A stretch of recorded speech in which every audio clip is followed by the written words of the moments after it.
الحمد لله رب العالمين الرحمن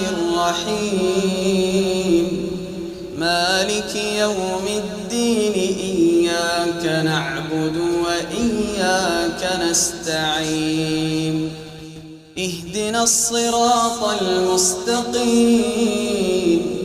صراط الذين أنعمت عليهم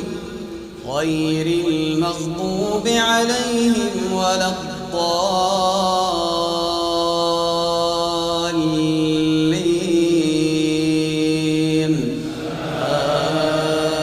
آمين.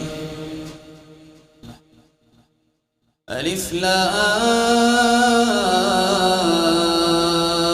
را تلك آيات الكتاب المبين أنزلناه قرآنا عربيا لعلكم تعقلون نحن نقص عليك أحسن القصص بما أوحينا إليك هذا القرآن وإن كنت من قبله لمن الغافلين إذ قال يوسف لأبيه يا أبت إني رأيت 11 كوكبا والشمس والقمر إني رأيت 11 كوكبا والشمس والقمر رأيتهم لي ساجدين قال يا بني لا تقصص رؤياك على إخوتك فيكيدوا لك كيدا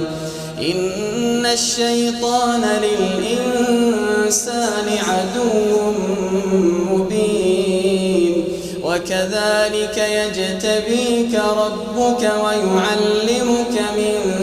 تأويل الأحاديث ويتم نعمته عليك وعلى آل يعقوب كما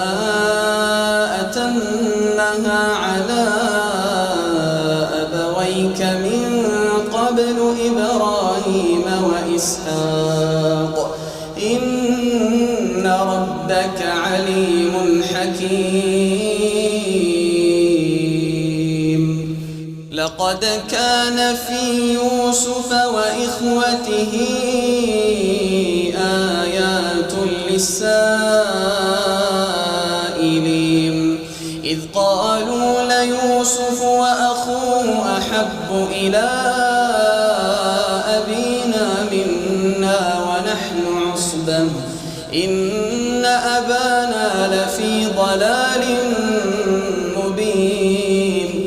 اقتلوا يوسف أو اطرحوه أرضا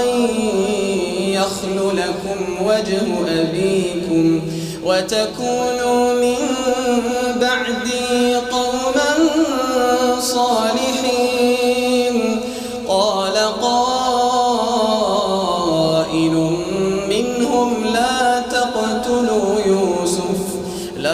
تقتلوا يوسف وألقوه في غيابة الجب يلتقطه بعض السيارة إن كنتم فاعلين قالوا يا أبانا ما لك لا تأمنا على يوسف وإنا له لناصحون أرسله معنا غدا يرتع ويلعب وإنا له لحافظون قال إني ليحزنني أن تذهبوا به وأخاف أن يأكله الذئب وأنتم عنه غافلون قالوا لئن أكله الذئب ونحن عصبة إنا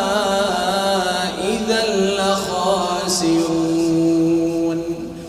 فلما ذهبوا به وأجمعوا غيابة الجب وأوحينا إليه لتنبئنهم بأمرهم هذا وهم لا يشعرون وجاءوا أباهم عشاء يبكون قالوا يا أبانا إنا ذهبنا نستبق وتركنا يوسف عند متاعنا فأكله الذئب وما أنت بمؤمن لنا ولو كنا صادقين وجاءوا على قميصه بدم كذب قال بل سولت لكم أنفسكم أمرا فصبر جميل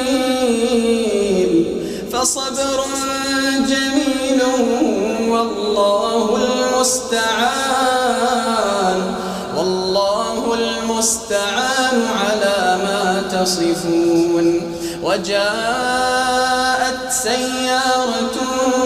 فأرسلوا واردهم فأدلى دلوه قال يا بشرى هذا غلام وأسروه بضاعة والله عليم بما يعملون وشروه بثمن بخس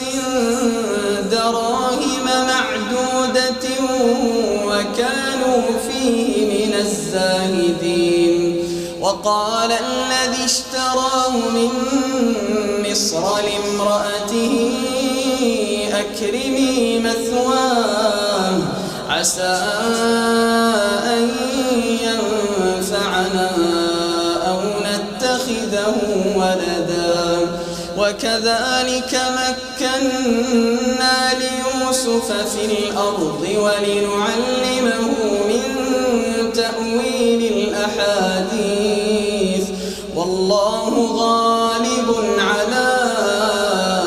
أمره ولكن أكثر الناس لا يعلمون ولما بلغ أشده آتيناه حكما وعلما وكذلك نجزي المحسنين وراودته التي هو في بيتها عن نفسه وغلقت الأبواب وقالت هيت لك قال معاذ الله إنه ربي أحسن مثواي إنه لا يفلح الظالمون ولقد همت به وهم بها لولا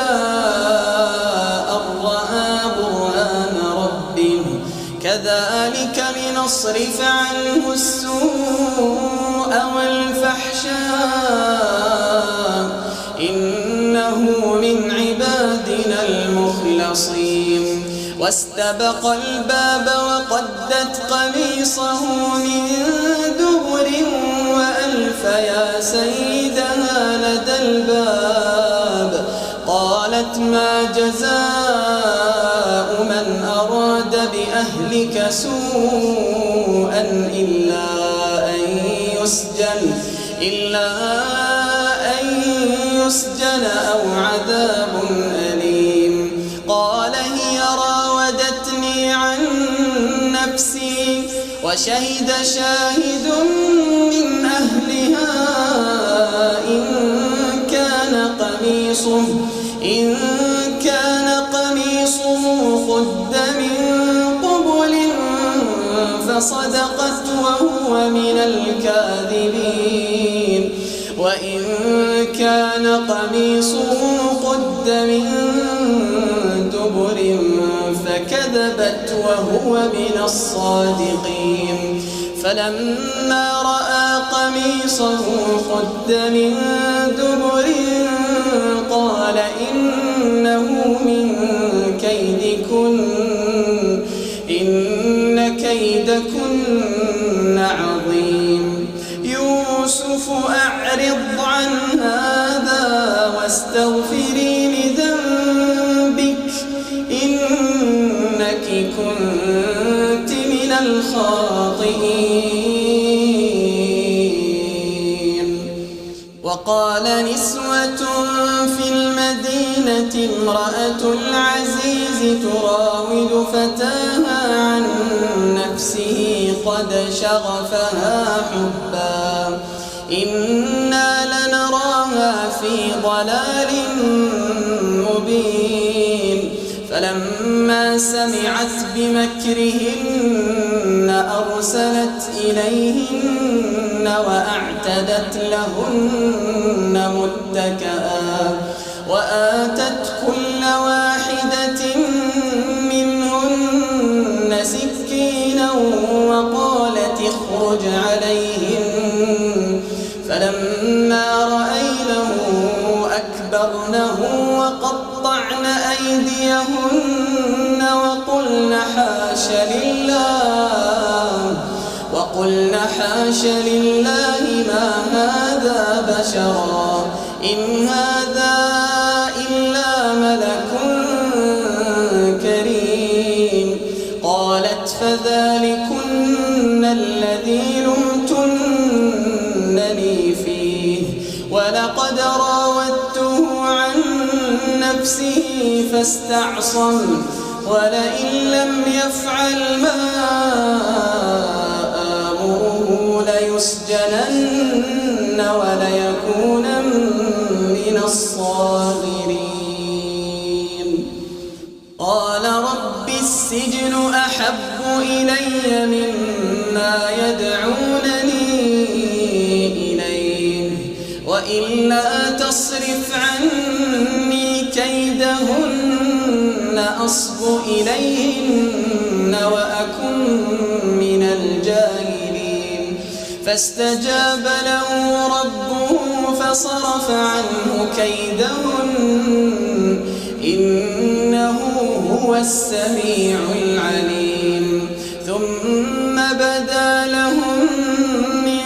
بعد ما رأوا الآيات ليسجننه حتى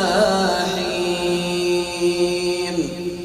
ودخل معه السجن فتيان قال أحدهما إني أراني أعصر خمرا وقال الآخر إني أراني أحمل فوق رأسي خبزا تأكل الطير منه نبئنا بتأويله إنا نراك من المحسنين قال لا يأتيكما طعام ترزقانه إلا نبأتكما بتأويله قبل أن يأتيكما ذلكما مما علمني ربي إني تركت ملة قوم لا